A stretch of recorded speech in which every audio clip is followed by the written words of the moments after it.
Yan pwede mong gawin, isurrender mo yung sarili mo at may mga abogado ka man lang na mga abogadong di kampanaryo, hindi lang di kampanilya, kampanaryo na yung dala. Nagawa ng pamilya Marcos noon na naidefensa at napawalang sala kasi hindi siya guilty. Anong rason na son of God ka?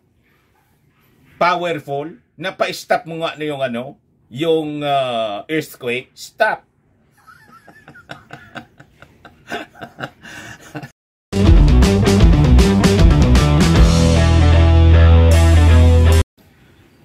Si Pastor Kibbs, mga kababayan, just a few hours ago, nagpalabas po ng statement, official statement mga kababayan, tungkol sa kanyang kinasadlakan ngayon. Alam na ninyo na yung Congress at saka yung Senado, nagpalabas na po ng subpena. Sa Senado, yung kinainbultuhan niya, mga kababayan, kinasangkutan niya na mga malalaswa, biktima yung mga dati niyang members na mga kababaihan at saka yung latest na testimony galing sa kanyang hardinero na nagsusupply siya ng mga baril sa dating Pangulong Digong, saka kay Inday. Sa Congress naman po, yung dating issue sa SMNI, yung violation sa franchise, nagwawala po si Pastor Kibbs sa kanya pong official statement. Mahaba po yung kanyang mga sinabi, umabot ng more than 36 minutes po. Boses lang po, mga kababayan, yung kanyang pinarinig, published by Sunshine Media. Mga kababayan, yung kanyang istasyon, through social media po, matindi po yung kanyang mga sinabi. Gusto nang maging Bonifacio.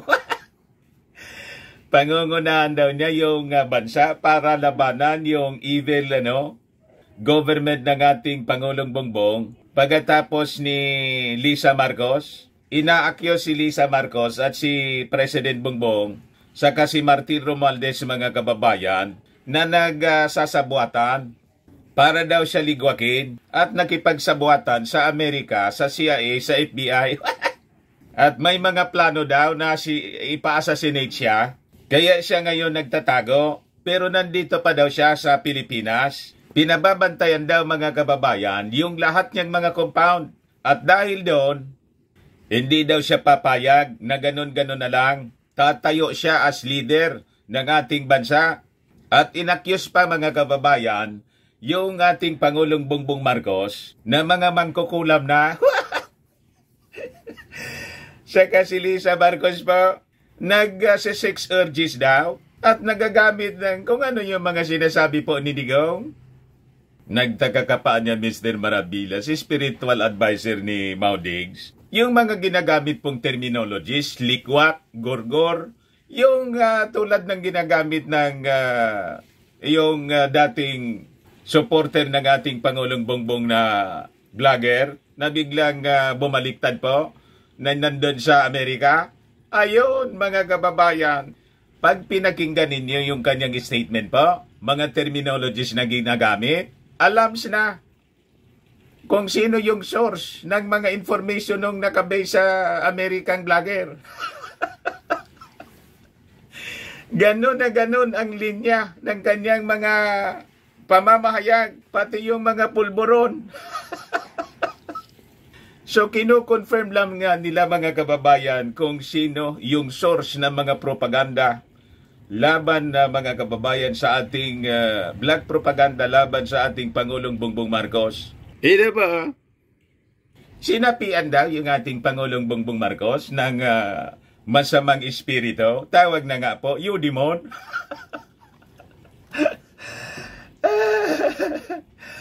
Nag-engage daw yung mag-asawa, yung first couple, mga kababayan, sa witchcraft in India, and even sa Africa.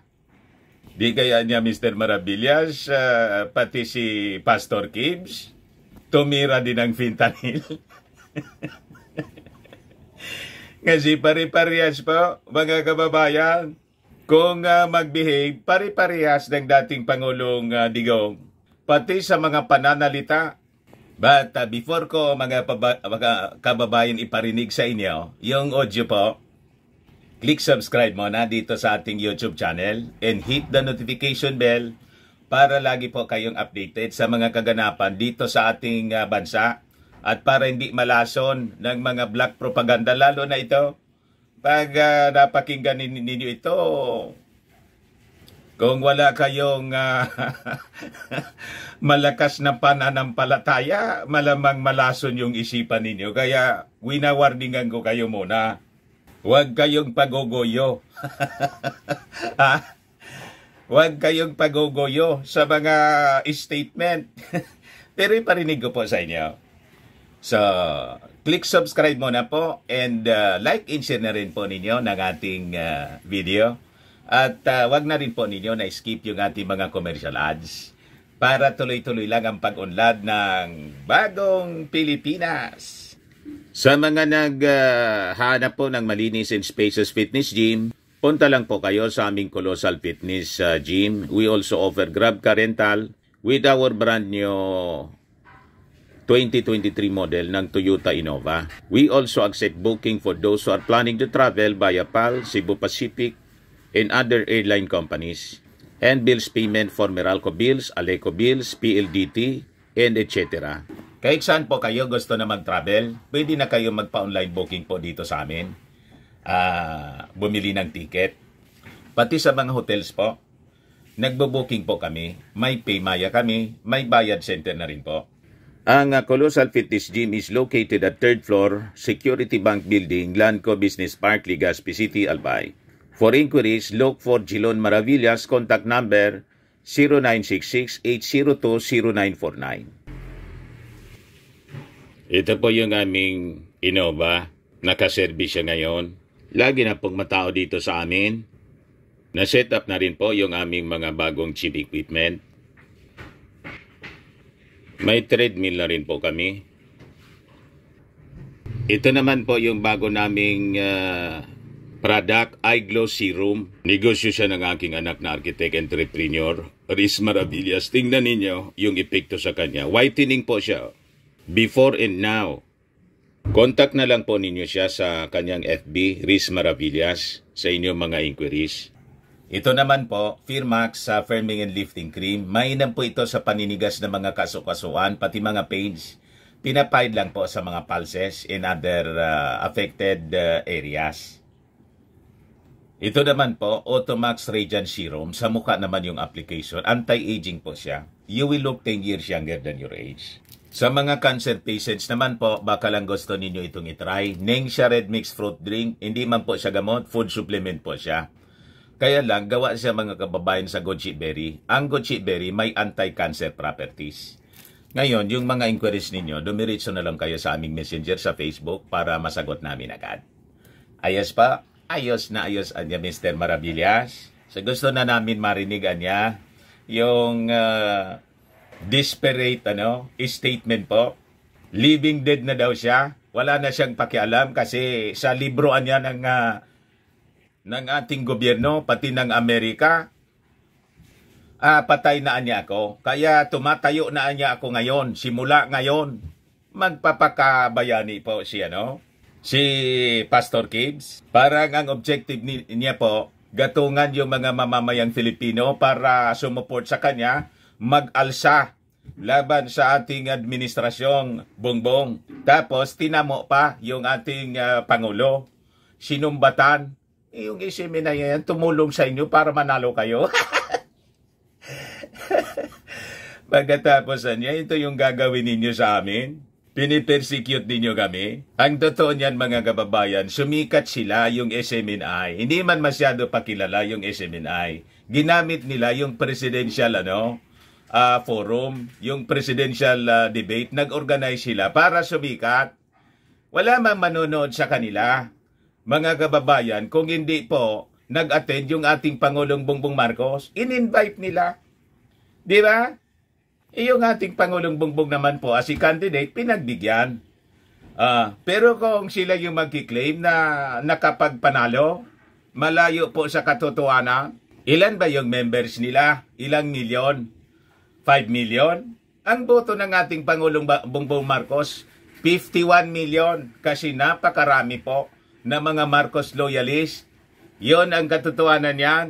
Sila po sumakay during the election. Kaya sila nakilala sa buong bansa at sa buong mundo. Kasi siyempre yung mga Marcos loyalists manonood. Yung iba na mga candidates po, ang kanilang guest sa kanilang presidential debate, wala man pong manood na marami. So, mga kababayan, ang nagpasikat sa kanila, yung crowd ng mga viewers po, ay nanood dahil po sa Marcos. Yan ang katotohanan yan. The same way, ganon din po sa Duterte. Nagkaroon po ng national leaders tayong Duterte naging Pangulo at Vice Presidente dahil po sa Marcos. Yun ang totoo niyan. Assuming kayo. Tama po mga Marcos loyalists? Kahit nga po yung sa mainstream media, pag hindi po guest si President Bongbong Marcos, candidate BBM, wala pong manood na marami. Kasi nga po, ang rockstar po, si BBM. Huwag kayong nagpapaniwala sa mga sinasabi po nila. Pero pakinggan natin po. Ayan po siya mga kababayan. Audio lang po. Kasi hindi niya pinakita yung kanyang live na pagmumuka. Picture lang niya yan. File photo. Sa buong bansang Pilipinas, buong sanlibutan, magandang araw, magandang maga, magandang hapon, magandang tanghali, at magandang araw 68,000 na pala 4 hours ago. Ang pangungusap ko pong ito ay napakahalaga para sa lahat ng mga kababayan nating Pilipino na makikinig at manonood sa akin, although hindi nakikita ang mukha ko. Ito po si Pastor Apollo Kibuloy, ang appointed Son of God ng Kingdom of Jesus Christ, the name above every name. Sana po press conference ang tatawagin ko ngayon. Pero dahil nanganganib ang buhay ko, ay hindi po muna ang aking pagmumukha. Ang akin lang po maririnig. Ito po ito na sasabihin ko sa inyo. Mga kababayan, mula po noong 2018, ako ay linis at ang aking kongregasyon na walang dahilan, ginawan kami ng kaso doon sa bansang Amerika. Sumunod kami sa batas. Kung kami may sinabi lang violations na hindi pa napatotohanan, yan po ay nasa kanilang federal court na. Kumuha kami ng 20 lawyer upang pag-usapan ang lahat ng kanilang akusasyon, which is about 43 counts. Lahat po yan ay mayroong 20 lawyers na nakatutok at mayroon na po kaming depensa. Naghihintay po ang aking mga lawyer sa Amerika at sa Pilipinas na simula ng trial. Mulang 2018, pinospon. Ginawan 2020, pinospon. Ginawan 2022, pinospon. 2021, ganun din. 2023, sana ipopospon. Pinospon pa rin. Ngayon, hindi na po papayag ang judge. November 5, 2024, talaga pong itutuloy na. Ngayon, ako naman nandito sapagkat indicted din ako. Sealed indictment pa nga ng 3 taon, hindi ko alam ako indicted ako. So anytime pupunta ako doon, walam. Pero salamat naman sa Panginoon Diyos sapagkat hindi na ako pumalik doon at hindi nangyari yon. So dahil kasama ako ng aking mga workers na mga 8 o 8 kami lahat, ako yung number 1 na principal. Okay lang. Sapagkat ako naman ang leader ng kingdom at ako na talagang target nila. Sa anong paraan ginawa kami ng kasong hindi namin alam. Para ng witness, handa na po kaming lahat. Lahat ng aming depensa, lahat ng aking mga lawyers, US-based lawyers, handang-handa na po kami. Pinopospon nila palagi, pero ngayon hindi na. Ngayon, ako dito sa Pilipinas, dahil nandito na ako nung dumating yung mga kasong yan, kaya sa Amerika, kundi dumating ako dito, wala pang kaso. Kinasuhan ako ng nakasealed indict po nakabalik doon pero nandito na ako sa Pilipinas. So hindi po ako tumakas. Ngayon dahil nandito ako, I will use my constitutional rights for extradition na siyang treaty ng ating bansa. Yan po ang iniintay ng mga lawyers ko dito sa Pilipinas at sa Amerika. Iniintay namin ang request ng US Embassy sa Department of Foreign Affairs sapagkat kung yan pag-uusapan i-endorse doon sa Department of Justice, wala rin doon. Inintay namin para pag-usapan ang extradition treaty kung paano gagawin. Handa din po ako sa kasong yan kung ako'y ma-extradite pagkatapos mapag-usapan at nakadaan na kami ng Court of Appeals, Court of First Instance at Supreme Court. Kung ilang taon yon, dapat magtiis din sila. Hindi dumating yon, hinihintay ko hanggang ngayon. Wala pong request na ganon. Ngayon, eto po ang mahalagang ibabalita ko sa inyo. Mula noong 2018 hanggang ngayon, hindi na po kami mapakali sa ating sariling bansa. Nawala po ang aming kalayaan sapagkat kami dito ay sinosurveillance. Sinosurveillance ako. Siyempre, sa surveillance po siya kasi nga nagtatago. O diba? Para hindi siya i-surveillance ng FBI, CIA. Wala yun sa kontrol natin. Pero sinisisi, mga kababayan, yung ating Pangulong Bongbong Marcos kasi nakikipagsabuatan daw. Sumurrender kasi siya para harapin tulad ng ating dating First Lady nang magkakaso po, mga kababayan sa Amerika. Talagang inarap niya. Ganon ang matapang. Hindi nagtago, mga kababayan, yung Marcos family, di ba? Talagang hinarap po. Napakaraming kaso. O siya, ito man lang yung kaso niya, mga kababayan. At sabi niya, lahat ng kaso daw niya, mga kababayan, may around 20 lawyers daw siya. Imagine. Ito sa Pilipinas, ng CIA at ng FBI. Napakarami niyang mga abogado. Sarili kong bansa, ako po ay nagtatago sapagkat liligwakin ako ng ganun-ganun na lang. Kita ninyo yung mga terminologies niya, ligwak, o di ba familiar term sa inyo mo? Ayan ang terminology ginagamit ng yung taga doon sa Amerika po, na may kaso na rin.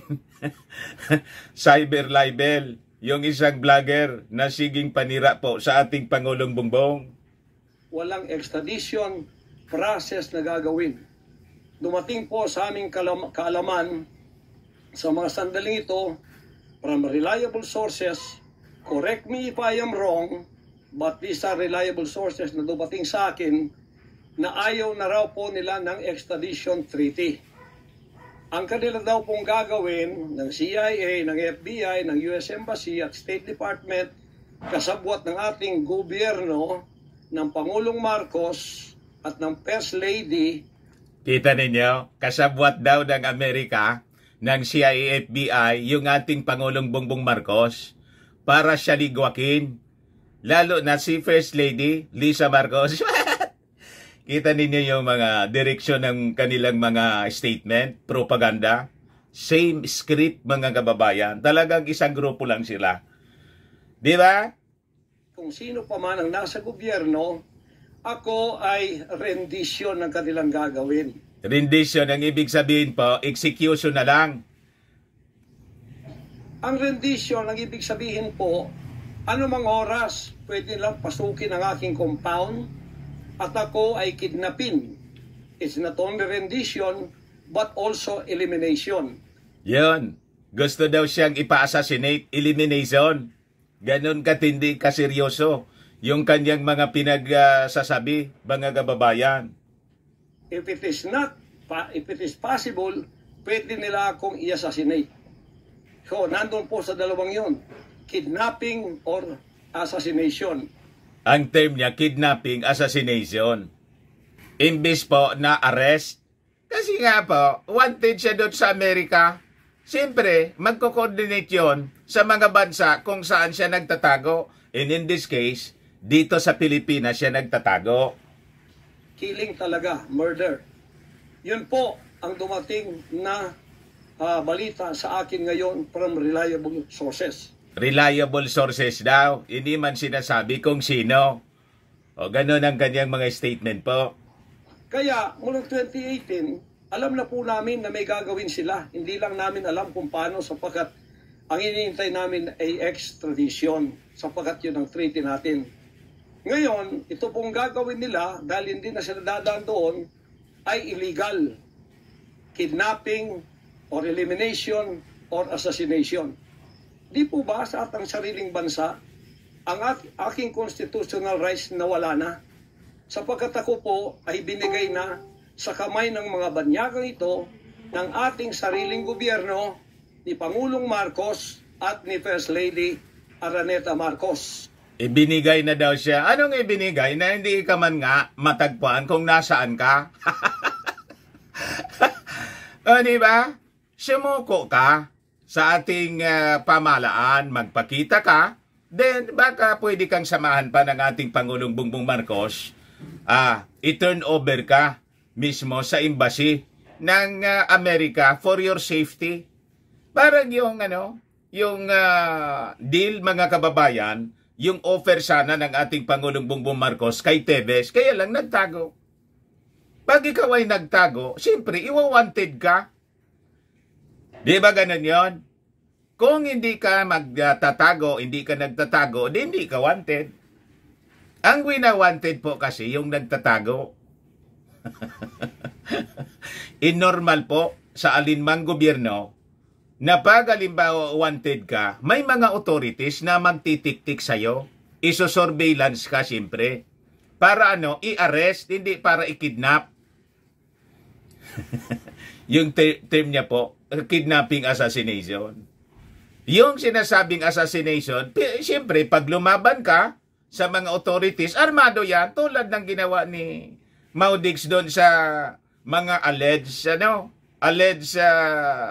drug addicts. Lumaban na niya kasi. Ayun, na EGK. Di ba? Ganun lang po. Pinapaliwanag natin kasi sa totoo lang, ito po, full of propaganda, paninira, full of, tawag dito, libelous utterances against the first family. Huwag kayong magkaila kung totoo itong sinasabi ko. Angkinin nyo, kung hindi, i-correct ninyo ako. Sapagkat ang buhay ko ngayon ay nanganganib. Kahit mukha ko, hindi ko pwedeng ipakita sa inyo. Bakit naman mukha hindi ipakita pagkatapos? May picture ka. Di ba? Yung live mo, hindi mo pinakita, pero may picture ka. So ano yon? Anong pagkakaiba ng picture mo sa actual mong pagmumukha? Di ba po, mga kababayan? Sapagkat ako ay binigay na ninyo sa kamay ng mga Amerikano. Binigay? Nasa kamay ka na ba ng mga Amerikano? Nagtatago ka nga. Paano kang ibinigay? Di ba? Gagawin nilang gusto lang gawin sa akin, sa aking sariling bansa. Ang aking 11 compounds, araw-gabi, sinosurveillan ng drone. Siyempre, surveillance tulad ng ginawa ng Amerika kay Osama Bin Laden. Sinurveillance nila, inoperate. Ganon ang Amerika. Wala yun sa kontrol ng ating Pangulong Bongbong Marcos of any government. Mga kababayan, that's how America, how powerful the US government. Kuan sila po, world police. Yan pwede mong gawin, isurrender mo yung sarili mo at may mga abogado ka man lang na mga abogadong di kampanaryo, hindi lang di kampanilya, kampanaryo na yung dala. Nagawa ng pamilya Marcos noon na naidefensa at napawalang sala kasi hindi siya guilty. Anong rason na son of God ka? Powerful? Napa-stop mo nga na yung earthquake? Stop! Di ba yun sabi mo? Kaya tumigilan niya yung lindol. Pina-stop ko niya. Wala ka bang paniwala sa iyong sarili? na ikaw yung appointed son of God? Uobra ba sa'yo yung assassination na sinasabi mo? Di ba hindi yun uobra? Kasi appointed ka. Talaga niya, Mr. Maravillas. Ako po, yung argumento ko, yung mga statements ko, galing din sa kanyang mga previous pronouncements. Binabalik ko lang po sa kanya. Bakit ka nagtatago? Bakit ka natatakot? If you are an appointed son of God, walang rason na magtago ka. Di ba si Jesus Christ, son of God, pinalitan mo na nga, nagtago ba si Jesus Christ? Di ba hindi?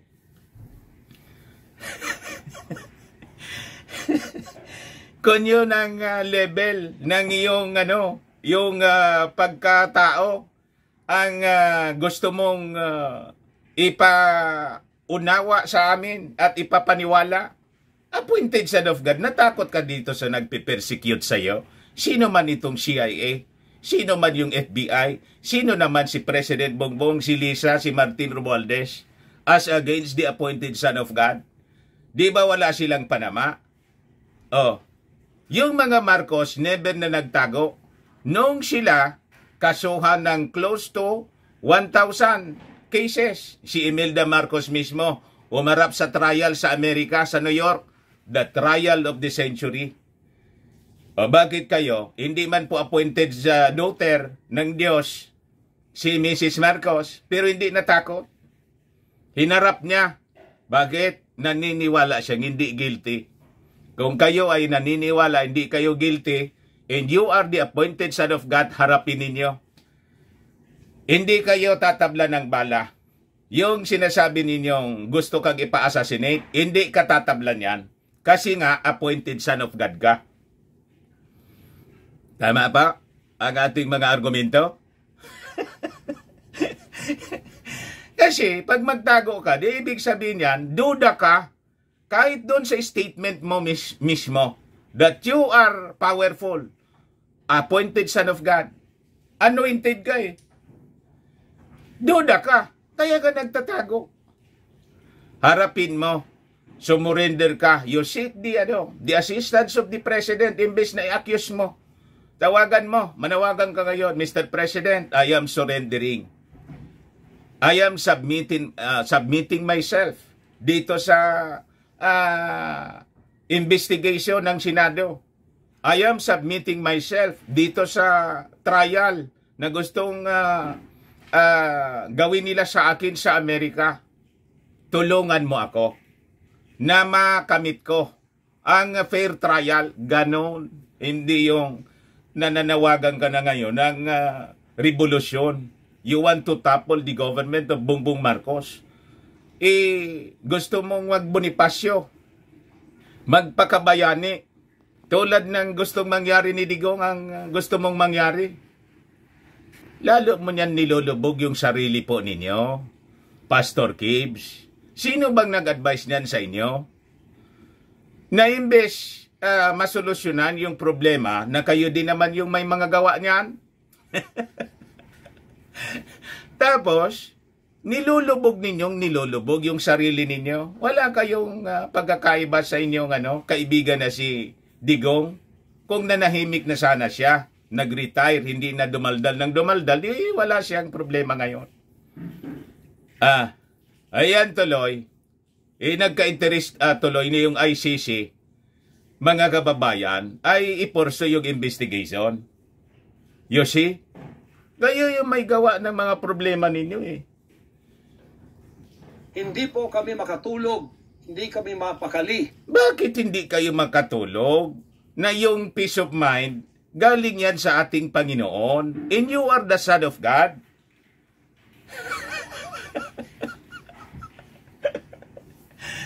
Dapat matulog lang kayo ng mahimbing. Bakit? Nandyan yung proteksyon ng Panginoon sa inyo. Son of God ka. Nagduda tuloy niyan, yung mga followers mo. Yung pastor namin anya na nag-declare na siya appointed son of God, hindi makatulog. So, ano anya? Yung Diyos na pinaniniwalaan namin, hindi totoo? Di ba? Baka yung ginawa nila sa amin noong 2020 doon sa Amerika, na bigla kaming pinasok, pinaggigibang pintuan, pinaggigibang lahat ng aming pamamahay sa loob, liligwak lahat, ay gagawin nila dito sa aming bansang Pilipinas. Huwag kayong maniwala na mangyayari yan. Protected kayo ng power ng ating Panginoon. Di ba? Yung Familia Marcos noon, yung mga mansion, dinimolish, pinagaanap yung mga kayamanan, nangyari yon kasi hindi man po appointed son of God. Pero kayo, hindi mangyayari yan. Maniwala kayo doon sa inyong mga declaration na you will be protected by your God. Ang problema kasi, yung God ninyo, hindi namin God. O, di ba? Yung God naming totoo na nasa langit, ako, ang paniwala ko, hindi yun ang pinaniniwalaan ninyo. Kasi yung God of Heaven na pinaniniwalaan namin, all-powerful siya. Di ba? And ikaw, kung naniniwala kang ganon, dapat maniniwala ka na you'll be protected. Tama? Sa aking mga compound, saan man po ako naroroon, nandoon sila nakasurveillance sa akin at naghihintay na lang ng tamang pagkakataon. Do not be troubled. Sabi sa Bible, do not be afraid. Fear not. Yan tuloy yan niya, Mr. Maravillas. Ikaw na yung naging advisor. Spiritual advisor ni Pastor. Naliligalig na po. Natataranta. Paranoid na. You see, nawalan ng paniwala. You of little faith, Pastor Pacquiao. Upang ako ay kidnapin o kaya patayin. Hindi ka makikidnap at hindi ka mamamatay. Protected ka nga ng Diyos mo. Kaya i-assassinate na ganun-ganun na lang para mawala ako dito sa mundong ito. Do not believe that. May mission ka rito. Di ba yun yan ng missionary ka? Pag hindi pinahintulot ng ating Panginoon, hindi yun mangyayari sa iyo. Di ba yun ang dapat paniwala ng isang pastor? Na kanilang bakit ako naging hadlang, hindi ko alam. Oh, ba't hindi mo alam? Son of God ka? Dapat ang Son of God, all-knowing.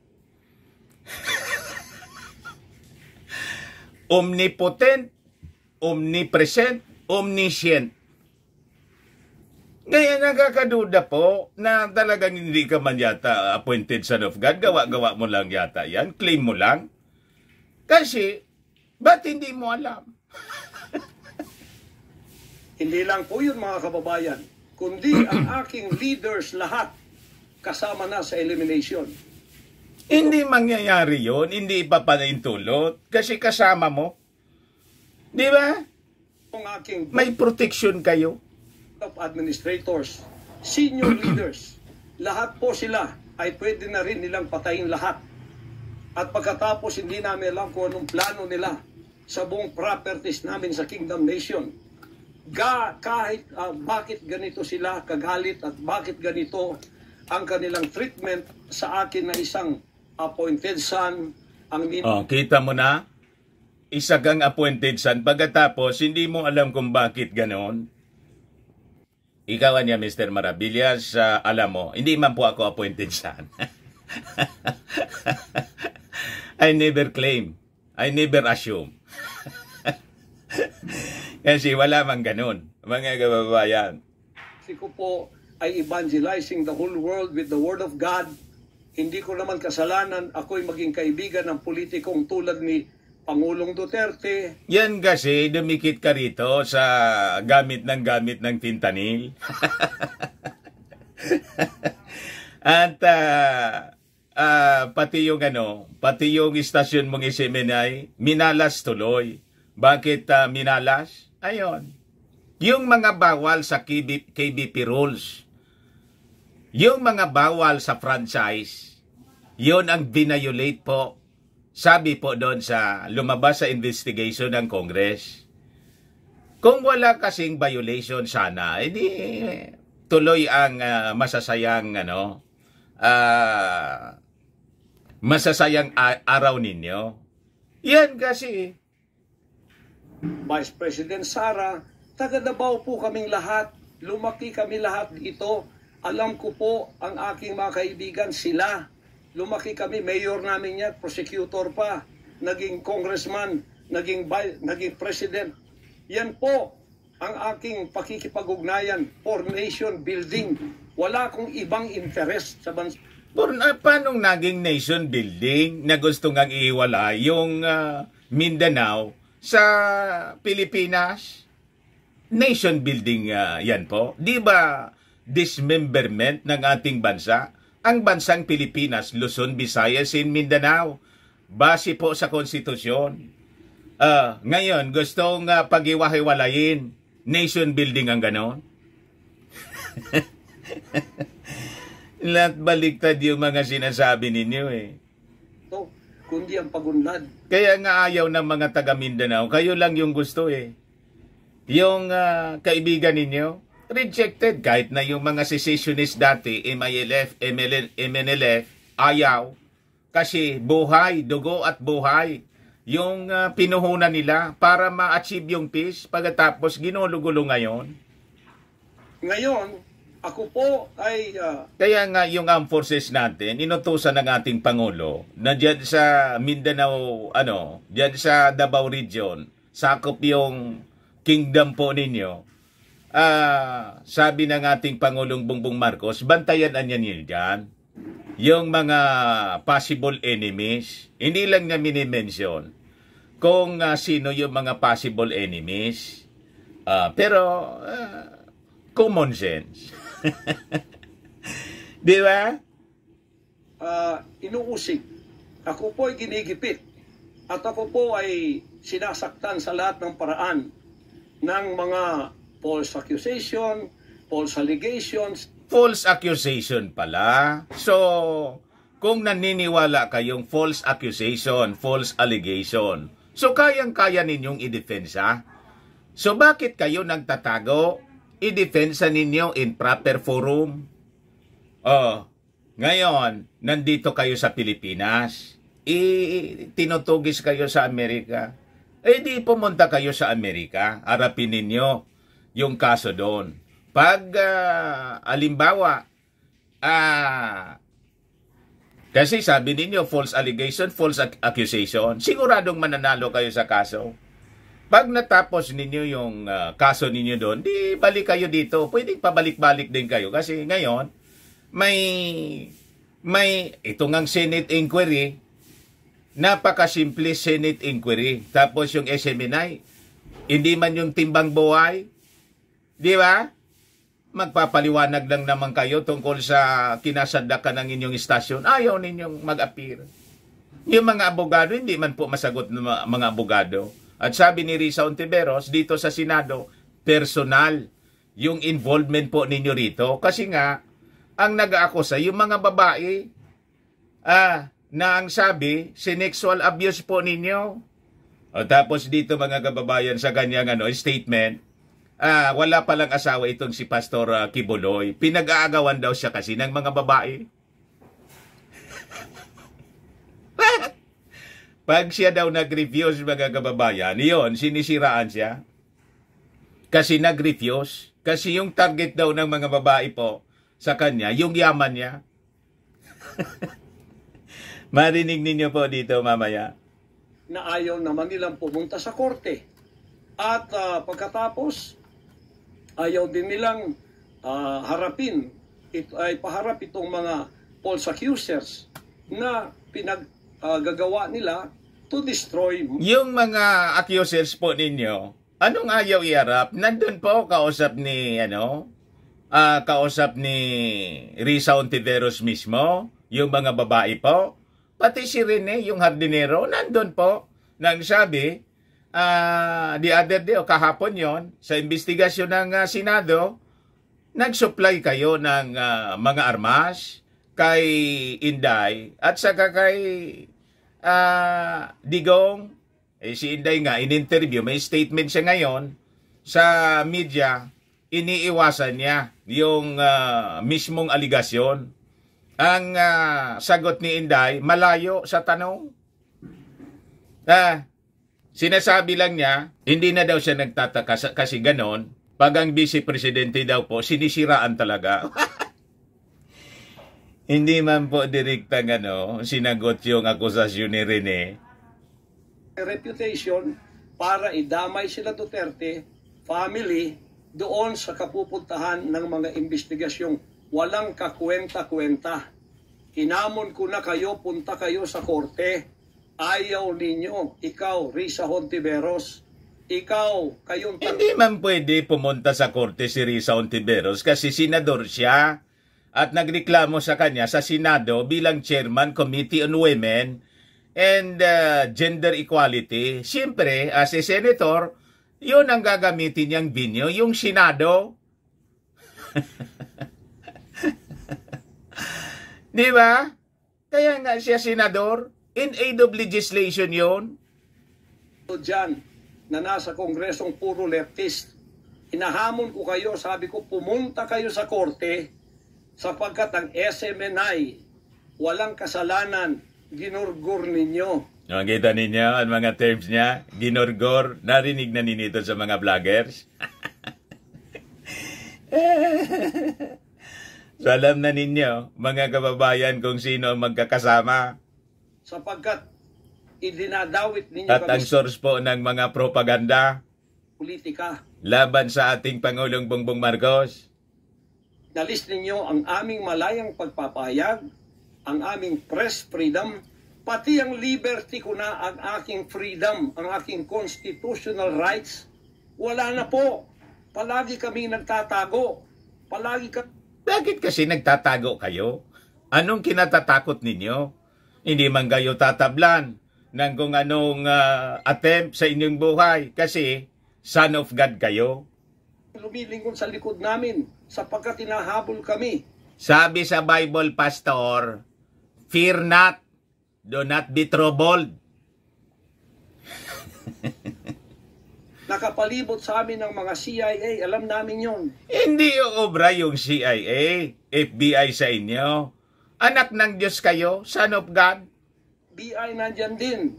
Pinag-usapan na ito dyan sa State Department. At ang reliable sources dumating sa akin. Ang ulo ko po ngayon, may patong na $2 million or 100 million pesos. Ngasan man ang document na nagsasabing gano'n yung patong sa ulo ninyo, wala mang ganyang lumabas na balita. Ay, mga kababayan ko, may nabasa kayo niyan kahit sa periodiko o narinig ninyo sa telebisyon, sa radyo o kahit lumabas sa social media. Ikuha nga niyan ninyo, baka lumampas sa aking research. Ang ipinatong sa ulo ko, baka yan ay madagdagan pa kung may maunang makapatay sa akin. Hindi kayo tatabla ng bala kasi nga yung lindol nga hindi umobra, napa-stop ninyo. Yung bala po, mapa-stop ninyo, gaganunin lang ninyo, stop! O, dito hanggang dito lang yung bala. Sa bansa natin, ngayon mga kababayan, ay meron pa pong gagawin daw sila sapagkat meron na daw silang search warrant. Pagkatapos daw, isi-search ang aming lahat ng compound. Siyempre, kung may search warrant, isi-search para may mga balita kasi na may mga armas na iyon ang testimony ni Rene, yung hardinero po ninyo, landscaper po ninyo. At hindi daw kami papayagan na merong witness na sasama. At ang balita namin, kung ito'y totoo, sa reliable source ay nagsasabi na paplantingan daw kami ng bomba, guns, and drugs. Mga spekulasyon lang yan mga kababayan para mina-mindset tayo sa ganon para siguro pag may nakuha doon, ayun, so sasabihin nila planted, sinabi na niya di ba niya tama yung hula ni Pastor kasi sinabi niya yung mga tao na madaling madaling maniwala sa mga marites po, maniniwala. Ayon, tapos i-discredit yung ating mga authorities na anya planted. What? Sa aming mga compound, yan po ay aming babantayan. Sinabi ko na po muna sa inyo dito sa live na to para kung mangyari man ang mangyayari. Kita ninyo? Sapagkat wala po kaming ganon. Minamindset tayo. Ganito ka-evil ang kanila pong mga pag-iisip sa ngayon. Masyadong desperado. Aywan ko kung bakit. Baliktad, masyadong desperado. Kayo yung desperado. Ngayon nagpalabas kayo ng ganitong statement eh. Hindi man nagsasalita yung ating gobyerno. Ay yung nag-iimbestiga nga po, yung Senado, sa mga alleged sexual abuses and exploitation. Yung committing yon, pinangungunahan ni Risa Ontiveros, Dilawan, ini man kaalyado ng ating Pangulong Bongbong Marcos. Paano nadamay dito yung first couple? Anti-Marcos si Risa, yung kapatid ng ating Pangulo, pabor sa inyo. Kontra nga doon sa subpena, you see, kadugo na yun ang ating Pangulo, pabor pa sa inyo, pabor pa kay Digong. Kung kayo nasa katotohanan, nasa kapangyarihan, bakit kayo natatakot? Oo. Natatakot. Kayo yung natatakot kasi nga ayaw ninyong lumitaw, ayaw nga mag-attend sa Senado at sa Kongreso. At huwag ninyong pasamahin ang aming mga abogado para sumama sa inyo sa pagsisearch. Kaduda-duda na yon. Hindi po pwede yun. Maano tayo? Bansang Hapon ng panahon ng gera? Ano to, panahon ni Hitler? Na wala kaming pwedeng lawyer na sumama sa inyo? Kayo-kayo lang?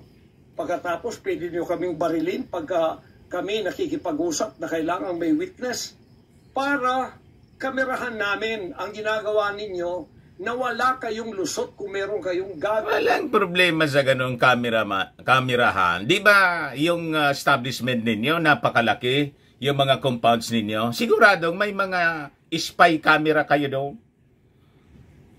So captured yung lahat na mga mangyayari doon. So anong kinatatakot ninyo? May mga surveillance camera kayo doon? Kung may surveillance camera yung mga authorities, kayo siguradong mayroon kayo sa yaman ninyong yan. Kabulastugan. At pagkatapos, ipapatong ninyo sa amin. Pagka ito'y totoo, we will resist you. Hindi kami violent, pero hindi kami papayag na wala kaming mga witness na sasama sa inyo. Pareho po niya, no? Gustong mag-resist? Ni Maudigs? Lawyer at saka barangay captain ang hinihingi namin na magiging witness sa lahat ng search na gagawin ninyo sa lahat ng aming pamamahay, kwarto o kung ano. At may lawyer kaming titingin muna sa inyong dokumento kung ano ang isi-search nyo, kung anong bahay, kung anong compound, kung ano lang ang dapat nyong gawin at ilang oras. Hindi to open-ended eh. Siya na yung nag-set ng condition po? Mas mataas pa sa mga authorities natin at sa batas? Meron sisisi namin ng judge na gumawa ng search warrant na ito pagka hindi ninyo nirespect ang aming constitutional rights. Huwag ninyong tapakan ang aming rights.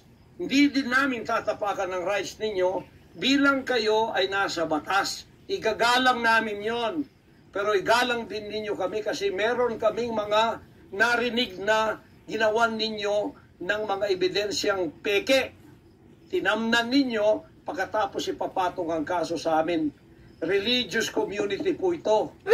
May ganon? May nangyari bang ganon sa administrasyon ng ating Pangulong Bongbong Marcos?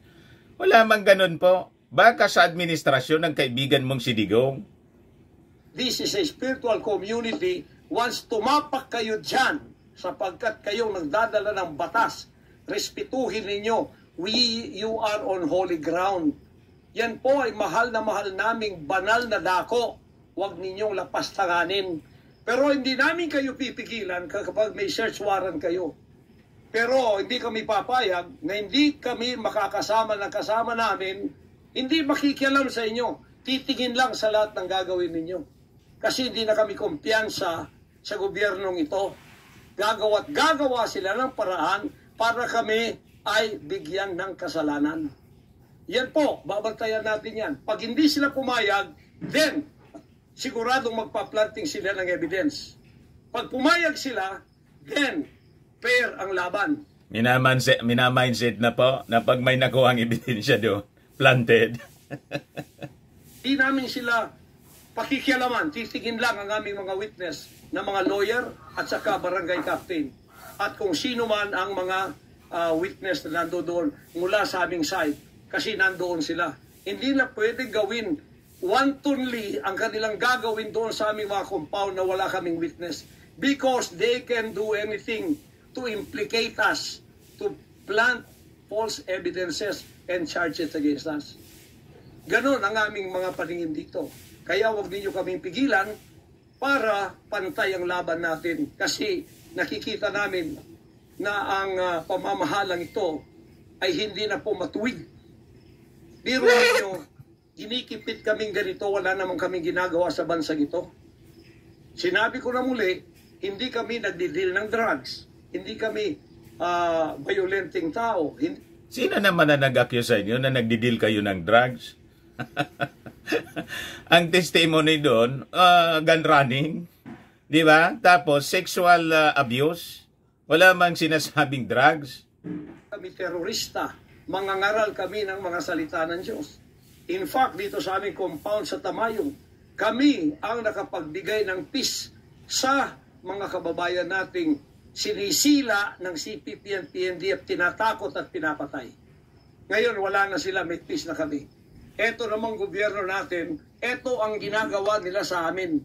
Biro ninyo mga compound na religious ng Kingdom of Jesus Christ, ginaganito nila. Pero yung pagnanakaw nila sa gobyerno, wala silang sabi. Anong pagnanakaw yung sinasabi po ninyo? May mga ebidensya kayo ganon? Sweeping yung mga accusations ninyo. Kung may pagnanakaw yung gobyerno, mag-file kayo bilang taxpayer ng reklamo against the administration sa Pangulong Bongbong at kay Lisa o kay Martin Romualdez. Mag-file kayo ng kaso para maharap nila, masagot. Tulad ng nung panahon ng kanyang tatay, kinasuhan ng ill-gotten wealth, sinagot nila. O ngayon, napawalang sala sila sa napakaraming mga kaso. Dismiss yung mga kasong ill-gotten. Bibig. Hindi sinisearch ang mga bahay na pinagbibili nila. Nagamit ang pera ng gobyerno. Anong klase kayo? Sige. Kita ninyo mga kababayan, mga sweeping statement tulad ng kanilang dalawang tawag dito, host ng programa, si Badoy at si Ka Eric, nang imbestigahan po ng Congress. Ayun, fake news pala. Ayan tuloy, nadiin yung isiminay. Gawin ninyo ang gusto nyong gawin sa amin. Pero kami tatayo sa aming constitutional rights. Whatever happens. Tatayo ako sa kalayaan ko sa bansang ito na pinakamatyan ng aking mga national heroes. Yan mga kababayan, bantayan po natin. Hindi po ako magpaparesto sapagkat ako po ay siguradong papatayin. Kasi rendition na ang kanila, hindi na po extradition. Kaya wala na akong kalayaan at wala na po akong depensa sa sarili ko, kundi ang Panginoong Diyos lamang. Kung paano itinago ng Diyos si Elijah sa evil woman na si Jezebel. Yun naman pala, huwag kayong matakot. Itatago kayo ng Diyos yung paniwala Nang nagpakain sa kanya ay mga ibon na lang. Ganon din ang gagawin ng Diyos sa akin. Hindi ako ibibigay sa kamay ng masasama pag ganito ang pamamahala. It's an evil, unrighteous administration. I am telling you that. Bantayan natin to mga kababayan ko. Evil administration na yung tawag po? Para niya Mr. Maravillas yung statement ni Soperati, ganun din. na yung ating Pangulo sa Malacanang napapaligiran ng mga Yudimon. Baga, brainwash na si Super Ate din, dinoktrina ni, Pastor Kibbs. 3 years na po ako. Magse-74 years na ako dito. Lahat ng administrasyon na daanan ko na. Lahat ng mga naging Pangulo, mula kay Diosdado Macapagal, mula po sa maliit pa ako kay Magsaysay, kay Carlos P. Garcia, kay Diosdado Macapagal, kay Marcos Sr., kay Cory Aquino, pagkatapos kay Ramos, pagkatapos kay Gloria Macapagal, pagkatapos kay Erap, pagkatapos kay Ramos, pagkatapos Inisa-isa? Si Aquino, Noynoy, pagkatapos ang ating Pangulong Duterte.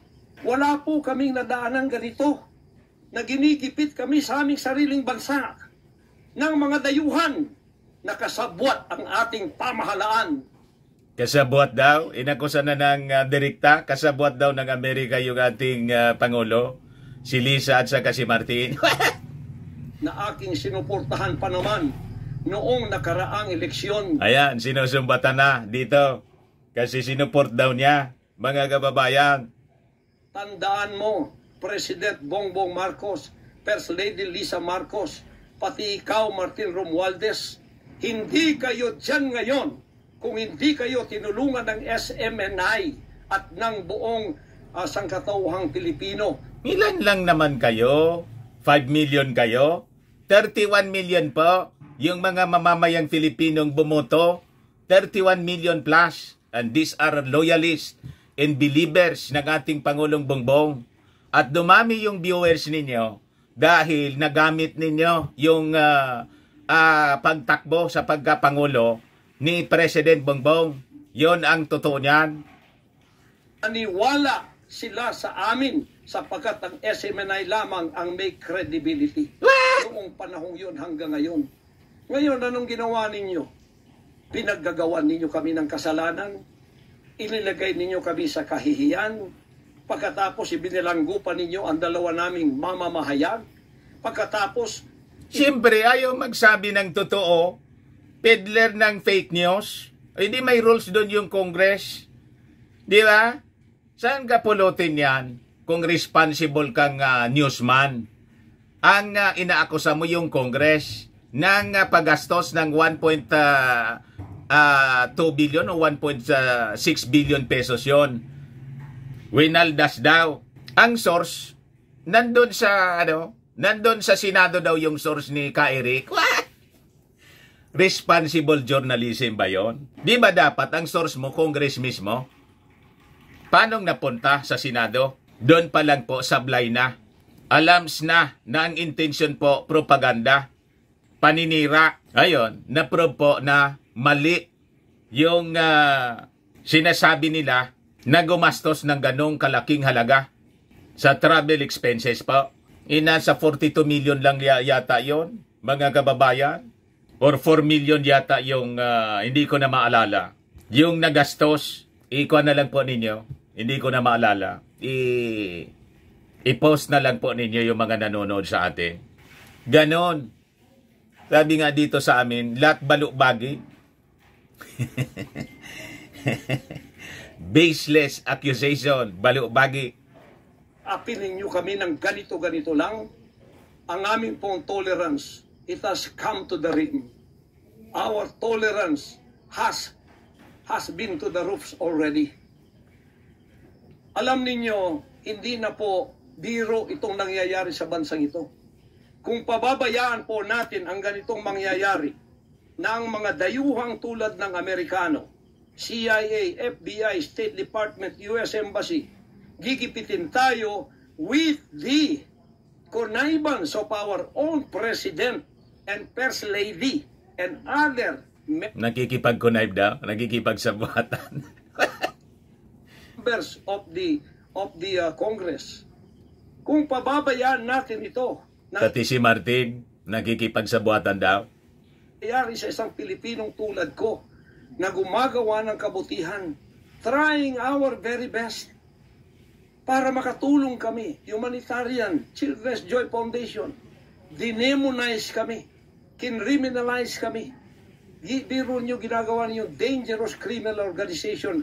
May nagreklamo po. Kung walang nagreklamo sana sa inyo, kaya nga kailangan sagutin ninyo. At yung mga nagreklamo, members ninyo.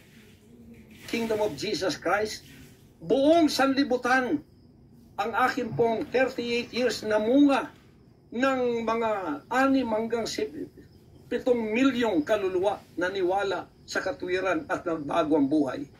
Ngayon, ginaganito niyo ako ng dahil sa inyong politika na ang aking itinataas naman ay mga leader na tama tulad ni Duterte. Kasalanan ba ko ba yun? Tama si Digong. Yung tawaging bangag yung ating Pangulong Bongbong Marcos without basis at mayroon tayong adik na presidente. Tama ba yon? Iwala ako sa isang leader na matuwid at akin siyang itaas. Yung mga kaibigan niya mismo, yung close friend niyang si Montolfo, nasyak. Sabi niya, para niyang wala na sa sarili siya, nasobra niya niya sa fentanyl. Dapat niya, tumigil na siya doon. Kita ninyo. Tapos ganito kayo kadesperado para ako'y patayin at ang lahat ng aking mga senior leaders papatayin din. Hanggang yung mga leaders na pwede pang pagkatiwalaan, papatayin ninyo. Kita ninyo, mga kwampo, mga libelous utterances po, yung kanyang mga pinagsasabi. You take over all of our properties and compound, pagkatapos lilinlangin ninyo ang mga tao, pagkatapos magtatayo kayo ng sariling korporasyon, i-incorporate ninyo doon ang lahat ng properties na pinaghirapan, blood, sweat, and tears ng aking mga members all over the world. Tapos biglang-bigla ililipat niyo doon sa inyong bagong korporasyon at pagkatapos itataas ninyo ang kamay ng isang tao tulad ni Bandari at sasabihin niyo, ito ang leader ninyo ngayon. Ano ang Kingdom of Jesus Christ? Political government? Like si Bandari daw, hindi tayo familiar kung sino yon na sinasabi niya. Hindi po ganon. Mangyari ng mangyayari. Hindi po papayagan ng Panginoon Diyos ang mga bagay na itong nangyayari sa ating bansa, sa mga... Ganon naman pala, hindi papayagan ng ating Panginoong Diyos. So ano yung, dapat manahimik na lang kayo.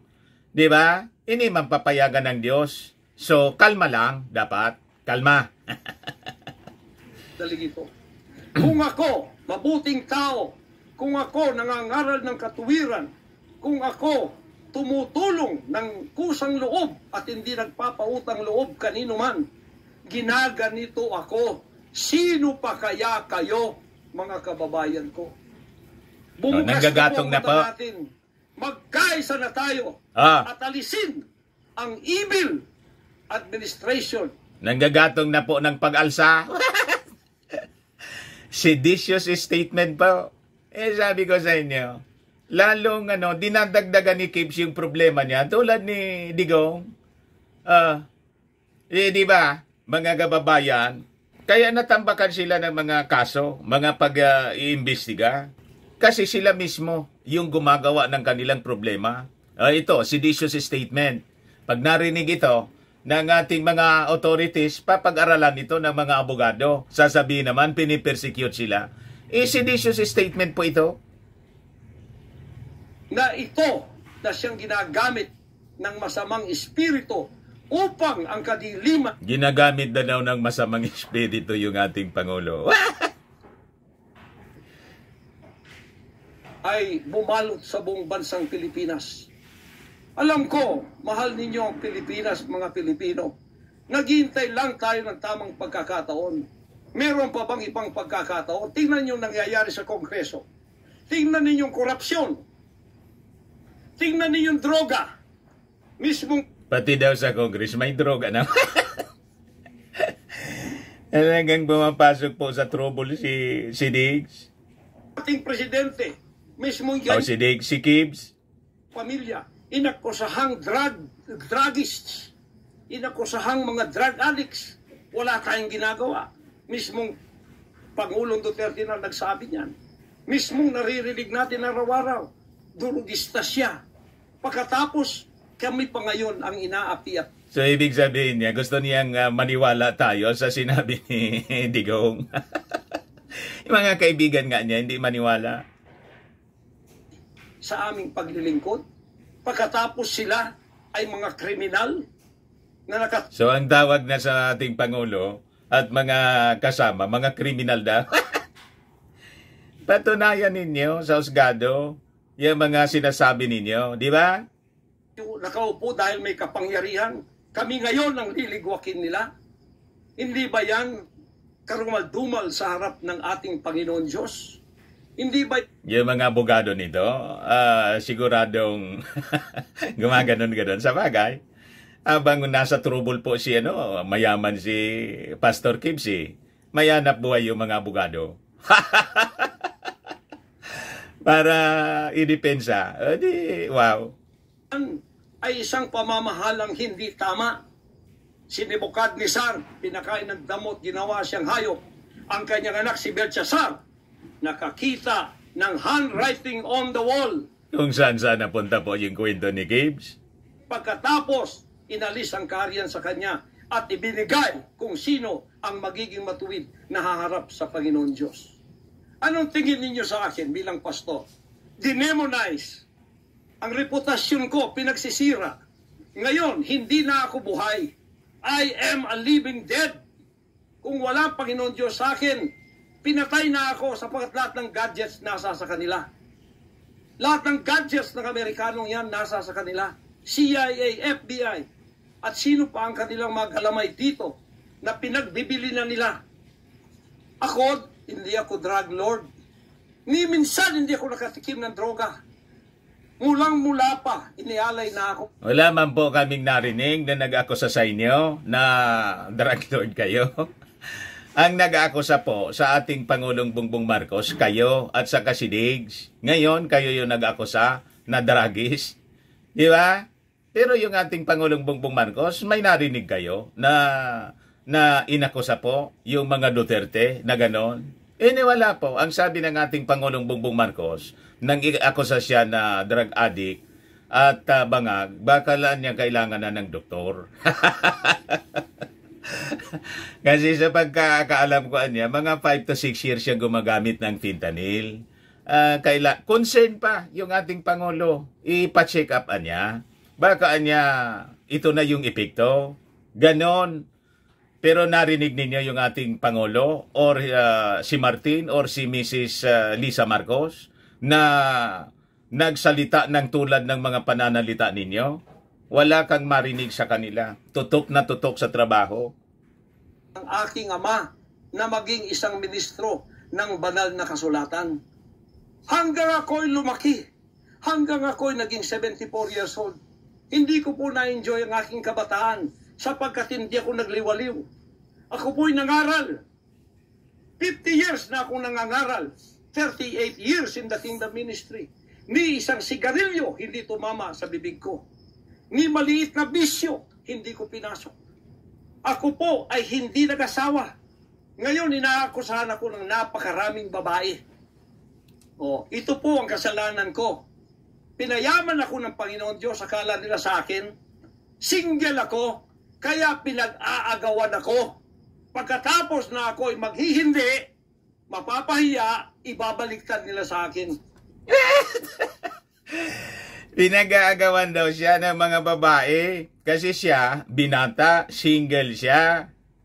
Na tinatawag ko. Pag inawayan daw siya, yun, binabaliktadan siya. Pag inaayawan niya, foging-fogi siya, no? Si Pastor Gibbs. Potiphar's wife syndrome. Hindi po ko nagsasalita ng ganito kasi mapahiya ang mga babaeng yan. Nagagawan sila. Ano sabihin? Nagpangagaw sa kanya, mga kababayan. Habulin ang mga chicks. Nagagawan nila ako. Dahil nananawagan sa mga magulang, mayaman na tayo pag nangyari ito. Sabi ko, hindi mangyayari yan kasi dedicated ako eh. Target daw yung kayamanan niya kasi. Pag nagustuhan ni Pastor Kibs, mayaman na daw, sabi ng mga magulang daw. Oh, napahiya, ngayon binayaran at ngayon binabaligtad ang lahat ng istorya. Mahirap pong sabihin ko ito kasi masisira ka lang pagkababae. Napilitan lamang ako sapagkat ang Napilitan lang daw siya. buhay ko po'y nanganganib. Anytime pwede na akong kidnapin kung nakita ang aking lair, ang aking hideout. Anytime pwede na akong ligwakin. Ang aking mga BOA leaders, hindi na po natutulog sa compound. Kung saan-saan na lang po mga membro kami natutulog. Doon sa mga payak na mga bahay, doon sa mga bahay na hindi kilala. Sapagkat lahat po kami nakalista na, napapatayin, gugurgurin.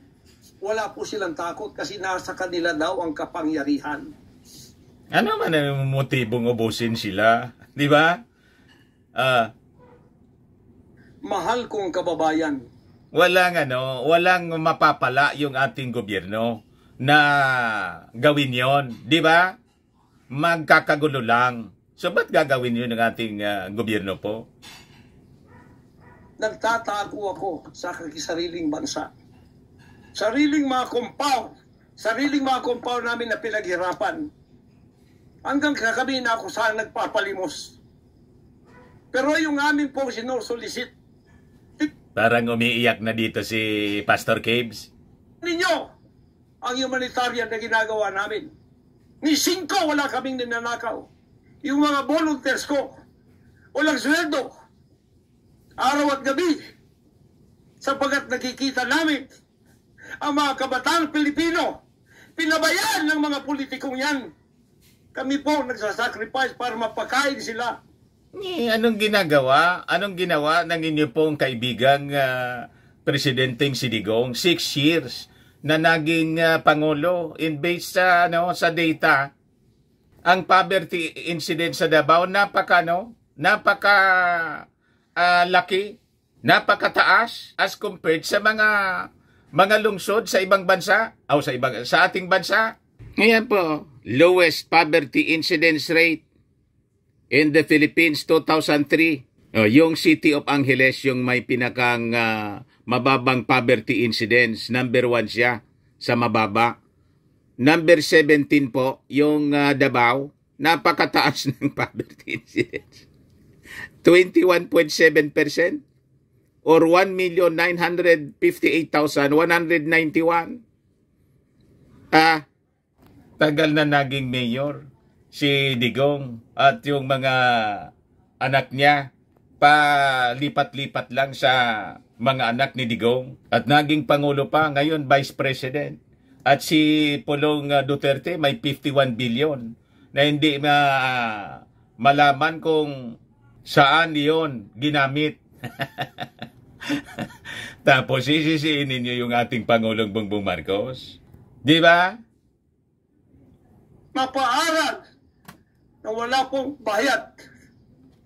Pagkatapos, umiiyak ang nating nalipusta, kalamidad, walang tumutulong. Kung may tumutulong man, politika. Anong walang tumutulong? Mabilis yung pagtulong ng ating gobyerno dyan sa mga nabaha na landslide sa Davao. Ipumunta yung Tingog Party List ni Martin Romualdez. Ayaw papasukin ng city government ng Davao. Pinolitika. At may kabayaran. Nagtitiis po kami sa mga pag-alipusta. Sa paninira, inaangkin namin yung kasi malaki ang ganti namin sa langit. Ngunit pagka nakasalalay na ang ating mga kalayaan, lalo na... Yun naman pala, ba anong iniiyak po ninyo? Na yung reward pala ninyo nasa langit? Dapat kalma.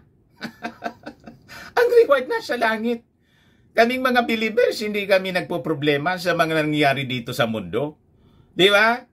Sabi nga sa Bible po, dito sa mundo, laging may tribulation. Di ba? Di kayo naniniwala sa ganon? Kalma. Kami ng mga banyagang ito na wala naman tayong ginawang masama sa kanila. Tumutulong pa ako sa Amerikang yan. Yun naman pala, di patunayan po ninyo na wala kayong kasalanan. May vinyo dyan. At kayo ay kinasuhan sa Amerika, di kailangan siguro, voluntarily, you appear in court in America. Ganun lang po. I-turn over ninyo yung sarili nyo sa FBI. Gusto ninyo, with full coverage, para maiwasan yung sinasabi ninyong takot ninyo na baka kayo igorgor. Di ba?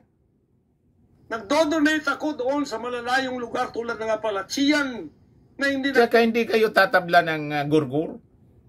Son of God. Gara ng mga bata, bumili kami ng napakalaking library para sila'y makapag-aral. Mga Amerikano po yan. Kinikilala ba nila yon? Kung nagseselo sila sapagkat ako'y umusbong sa bansang Amerika, problema na po nila yon. Kung ako'y binigyan ng ama ng isang sasakyang panghipapawid para hindi ako madelay sa aking worldwide na gawain, kasalanan ko ba yun? Kung ako binigyan ng pampalipad na helicopter dito para mapuntahan ko lahat ng aking satellite sa buong Mindanao, Pilipinas, kasalanan ko ba yun? Kasalanan ko ba na ako'y magkaroon paralan para makapag-aral ang mga bata na walang bayad? Wala naman pong nagsabing kasalanan ninyo yon. Di ba? May nag-akusa ba sa inyo na yung mga sinasambit ninyo po na mga bagay-bagay na blessing sa inyo, naging kasalanan ninyo? Wala mang nag-akusa sa inyo ng ganun. Ano ko bang mayroong SMNI? Ang inaakusa sa inyo, yung sexual abuse. At yung ngayon, yung iniimbestiga sa Senado. Para hindi mabayaran at pagkatapos itong salot na CPP-NPA na marami pinatay ng mga members ko, ministro, at iba pang mga inosenteng Pilipino for 54 years ay magsasalita ng katotohanan. Wala man po kaming, walang kontrol yung ating gobyerno sa CPP-NPA. Kalaban nga yan ang ating gobyerno po. So, anong problema ninyo yon sa Kasi lumaban din kayo. Di ba? Hindi niyan ninyo kasi ilinagay na lang sa responsibilidad ng ating gobyerno kasi sila yung may obligasyon yan. As taxpayer, you have to rely it to the might of the government. Ganon. Natatakot. Ngayon kami ang tinatakot ninyo, nililigwak ninyo. Anong klase kayo? Kung hindi kayo tatayo ngayon, mga kababayan ko, sapagkat ako'y living dead na, wala nang kwenta itong buhay ko, iaalay ko ito sa bansang Pilipinas. Wala na daw yung kwenta yung buhay niya. Declaration ninyo yon. Paano nangyari na naniwala kayong walang kwenta yung buhay ninyo? Na sign of God nga kayo. Pag son of God, valuable ang buhay. So hindi kayo naniniwala sa mismong statement ninyo? Ako ang mamumuno upang tayo ay magkaroon ng kalayaang muli. Siya na daw yung mamumuno po. So, baka po siya yung maging leader ng revolutionary movement. Yan ang banta mga kababayan ni Pacquiao. Unang-una sa aking kababayan, sa Kingdom Nation, sa aking mga leaders na papatayin din, at sa lahat ng Pilipino nagmamahal ng kalayaan. Tatayo ako! At ako ang mamumuno sa siya daw ang mamumuno. You see, mga kababayan, talagaan niya Mr. Marabilia, seditious statement na. Ito para sa katwiran at takot sa Diyos, para ibalik ang ating kalayaan at ang ating kaligtasan mula sa kamay ng mga banyaga na pinakamatyan ni Rizal, nila Bonifacio. Gayon lang. Anong hindi malaya na, tingnan mo nga, nakakapagsalita sila ng malaya, yung SMNI nga, kahit suspendido, nandyan sa social media, very active, hindi man po nagbabago.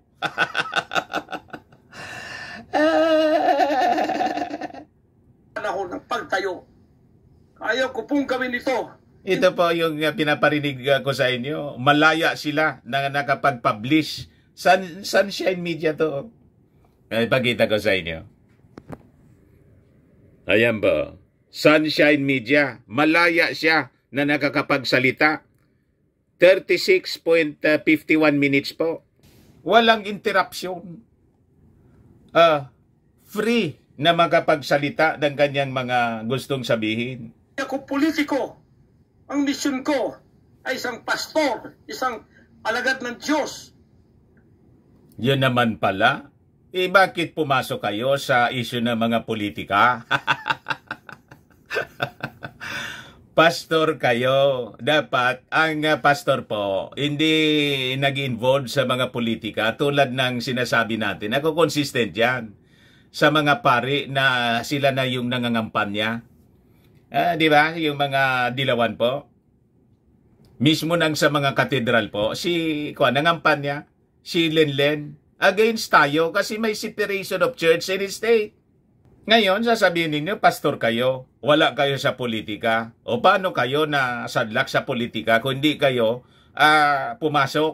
Lagi ninyong kasama mga politiko. Hindi man preaching yung inyong, yung mga preaching ninyo, laging may halong mga politika. You see? So ito yung ginasadlakan ninyo ngayon. So ginusto ninyo yon. Appointed son, magligtas ng kaluluwa. Ngunit hindi nyo kinilala yon. Ang magliligtas po ng kaluluwa, hindi po yung pastor o sino mang sinasabing appointed son. Ang Savior po is our Lord Jesus Christ alone. Yan ang tamang turo ng Bible. Pari, obispo, kardinal, santo papa, mga pastor, ministro, they are not savior of souls. Tama po? Sila lang po ang tagapag-preach ng kaligtasan galing sa ating Panginoong Hesukristo na siyang tagapagligtas. I am the way, the truth, and the life, sabi ng ating Panginoong Hesukristo. No one cometh unto thy Father but by me. Ganon. Huwag kami, Kibs. At ngayon, sinisikil ninyo ang aming kalayaan na ma-enjoy namin. False claim po yung kanya na tagapagligtas ng kaluluwa. Wala pong pastor na tagapagligtas ng kaluluwa. Marami nga siguro mga pastor, mga kababayan na hindi ligtas ang kaluluwa. Kasi mga false teachers, false prophets, na sabi sa Bible, dapat anyang iwasan natin. Lumayo kayo sa kanya. Ganon. Labor namin for 38 years. Blood, sweat, and tears. Ang gabi, ginagawa naming araw. Hindi kami nagmolestiya ng ibang tao. Naguramentado na po. Lumago ang bansang Karian. Ngayon, you are envying and jealousy. Nainggit Gusto daw. niyo kaming i-put down. Mapipilitan akong pupunta. Sino man mainggit sa inyo yung ating Pangulong Bongbong Marcos? Mayaman yung ating Pangulong Bongbong Marcos. Kilala sa buong mundo. Kaibigan ng mismong hari ng Britanya. Di ba? Yung Marcos Araneta, napakalayo yung status nila sa buhay kaysa sa inyo. Pero hindi nagyayabang yung mga Marcos po. Kaya nga sila yung totoong pinagkainggitan. Hinabol yung mga sinasabing ill-gotten wealth. O, saan sila pinulot ngayon? Laging talo yung mga kaso. Panalo yung mga ears ng Marcos. Pero sa inyo, mainggit yung first couple. Malayo na mangyari yon. Malayo sa katotohanan po, Pastor Kibs. Mumuno sa bansang ito para sa katwiran. Sasabihin ko sa inyo, pag ito'y kalooban ng Diyos, gagawin ko ngayon din sapagkat ang buhay ko ay wala ng kwenta. Kita ninyo, dineclare niya yung buhay niya, walang kwenta. Galing po yun sa inyong bibig ng buhay ninyo, wala ng kwenta. Taindan din naman nila ako, ngayon tatayo na ako para sa kalayan nating lahat. Mahal kong mga kababayan, ito po ang mahalagang mensahe ko sa inyo sa mga sandaling ito. Hindi ko po Hindi po na-advise ng maayos ng mga abogado niya.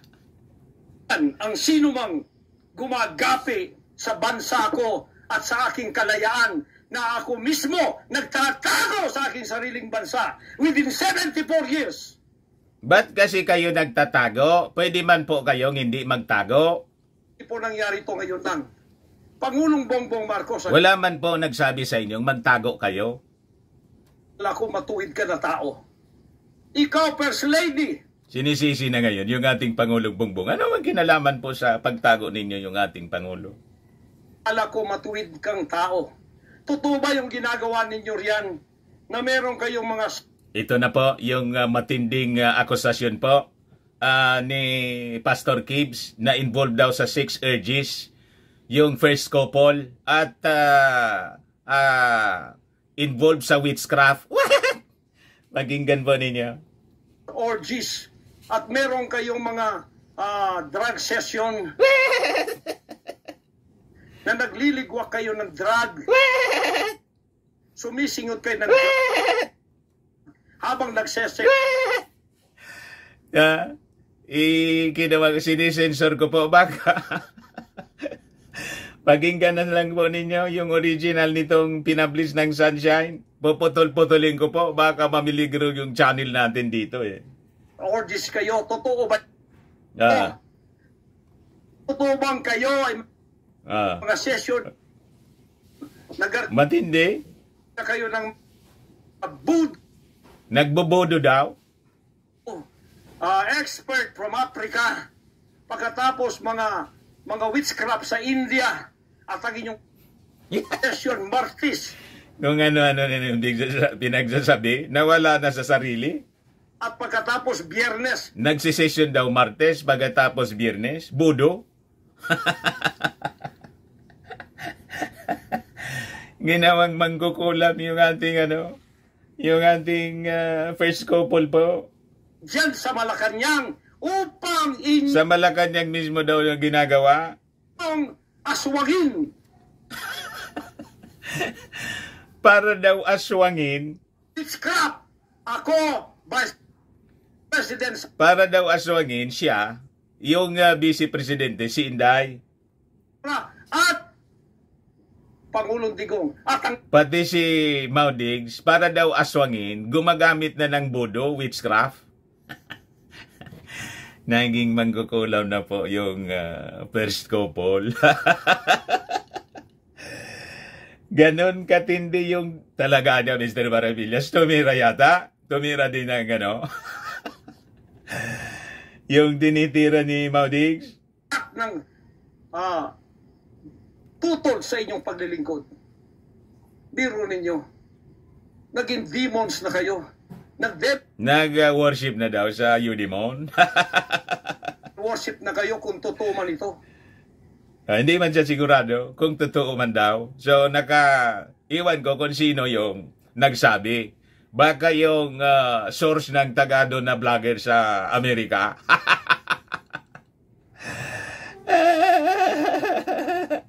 Nag-devil worship na kayo kung totoo man ito. Para lang kayo ay manatili sa kapangyarihan. Para lang kayo ay humawak ng aming pera. Hindi ninyo pinaghirapan. Kami po ay nagbibigay matindi ba? ng taxes. Lahat ng aking kingdom materials from China, may taxes lahat yan. Parang tama yung sabi. Sino ba yun ang sabi? Parang si Risa Ortiveros na parang may tama. May mga tama. Mga kababayan. Si Risa yata yun. Yung tinanong, parang yung may tama. Milyon-milyon ang aming binabayad. Ngayon, ginagawa pa ninyo sa amin ito. Yung mga ganito po, parang si po, Senior Aguila, ganon din, yung mga pananaw sa buhay. Matuwid ba kayo? President Bongbong Marcos, Lisa Marcos, makinig kayo. Totoo ba na gumawa kayo ng aksyon kasama ng FBI na ako ay nyo nang ipaligwak at binigay sa kanilang kamay? Kaya't sila'y gumagawa ng ganito with impunity sa aking sariling bansa. Kung ganyan ang ginawa ninyo, I will not honor you. I will not respect you because you did not honor me and you did not respect me. You are no longer worthy to be our trusted leader. Mabuti pa, hanggang maaga pa, Bongbong Marcos, Lisa Marcos, Martin Romualdez, bumaba na kayo sa posisyon. Pinagre-resign po? Tulad ng sinabi ni Baste. So, kita ninyo kung saan nila, kung saan nila niluluto yung agendang ganon. Sa Davao mismo po. You see? Mag-resign na kayo sapagkat hindi hihinto ang tinig na ito habang naririyan pa kayo. Kaya pinababantayan po ng ating Pangulo, ng Armed Forces, yung so-called enemies dyan sa Davao Region. Ayan po yung, di ba, 2 weeks ago, after na manawagan ng pag-iwalay si Digong, gustong iwalay yung Mindanao sa Pilipinas, na pinag-utos ng ating Pangulo, yung pagbabantay dyan sa Davao Region. Mga kababayan, tatayo ako sapagkat patay naman ang din ako. Tatayo ako hanggang buhay pa, hanggang may hininga pa ako para sa natitirang buhay ko ay magkaroon naman tayo ng boses at magkaroon ng kahit munting kalayaan na lang mula sa mga banyaga na kasabwat ang mga makapiling Pilipinong ito na itinayulat. Baligtad na mo, ay makapili po yung ating Pangulong Bongbong, the first family, si Martin, yun na yung makapili. Baligtad na po. Ang mga makapili po, yung mga pro-China. Yan ang katotohanan yan. Sa kapangyarihan, akala natin ay maasahan natin sila. Mga demonyo pala. Sorry to say that, but that is the truth. If that is not the truth, then tell me. And you cannot judge me. You cannot condemn me. I am dead already. I am a living dead in your book. Patay na daw siya?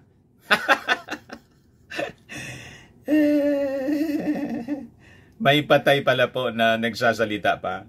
CIA, FBI, State Department, USA. Gawin ninyong gusto ninyo. Ngayon na nakapagsalita na ako, lalantad na ako. Hindi na ako natatakot. Ako ay handa sa glorification. Kung ang glorification ko ay lalantad na daw siya, o di maganda, pag ganon. Mayayari maging glorified body ako, hindi ko tatablan ng bala. O kaya, hindi daw siya tatablan ng bala. O kaya, tatablanan niya ako. Ano ba talaga ang totoo, kuya, sa inyong paniwala? Tatablan, di tatablan. pa ako, sapagkat hindi pa nangyari yun. Handa na akong humarap sa mga bala ninyo. Basta't ito ay nasabi ko na sa social media. Huwag ninyong ligwakin ito para sa bansang Pilipinas ito. Mahal ko po kayong lahat. Pagpalain natin ang ating bansang Pilipinas. Pagpalain tayo ng ating buting Diyos. Pagpalain at ipigay natin ang lahat ng kapangyarihan sa Kanya. At tandaan ninyo ito, hindi mananaig ang kadiliman sa bansang ito habang may boses na ganito. Sumunod po kayong lahat at tayo ay magkaisa ngayon para itaas ang bandila ng kalayaan ng ating bansang ibinigay ni Rizal ang kanyang dugo. Ibinigay ng ating mga heroes ang kanyang dugo. Ngayon, so gustong palabasin niya, tutularan niya yung mga national heroes natin, si Bonifacio, si Rizal. Magiging kuwan po siya, magiging martir. Yun ang minamindset sa atin po. Itong mga slaves na to ay hawak ang liig nila ng mga banyaga at tayo'y ipinagbili na sa kanila. Bininta na daw natin, bininta na daw siya sa mga banyaga, sa Amerika lalo na. Hindi ako papayag hanggang ako'y may buhay at hilinga. Total, patay naman din ako sa inyong libro. Okay na ako sa buhay ko. Masaya na ako. Meron na akong accomplishment. Handang-handa naman akong pumunta ng langit. No? Hindi man po halata na masaya ka. Kasi full of hatred at umiiyak nga eh. May gano'n na masaya. 50 years ago, I was ready to go to heaven because I have been there thousands of times and I saw my mansion there. Nakita na pala ni Pacquiao, mga kababayan, yung mansion niya sa langit po. Kasi 1,000 times na daw siya nandoon, pabalik-balik. Pabalik-balik na sa langit pala ito si Pastor Gibbs.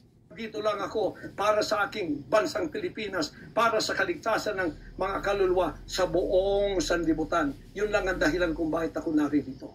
Pero natatakot mo. Nandito daw lang siya para sa kaligtasan ng mga kaluluwa. Pinalitan na po yung pwesto ng ating Panginoong Hesukristo. the only Son of God. Kasi po, yung ating Panginoon Jesucristo, yun ang totoong Son of God, bugtong na anak ng Diyos Ama. Si Jesus Christ man lang po, walang iba. Pinalitan na po ni Pastor Gibbs. At siya daw, pabalik-balik na doon sa langit. Talagaan niya, malagian niya ang tama, Mr. Maravillas?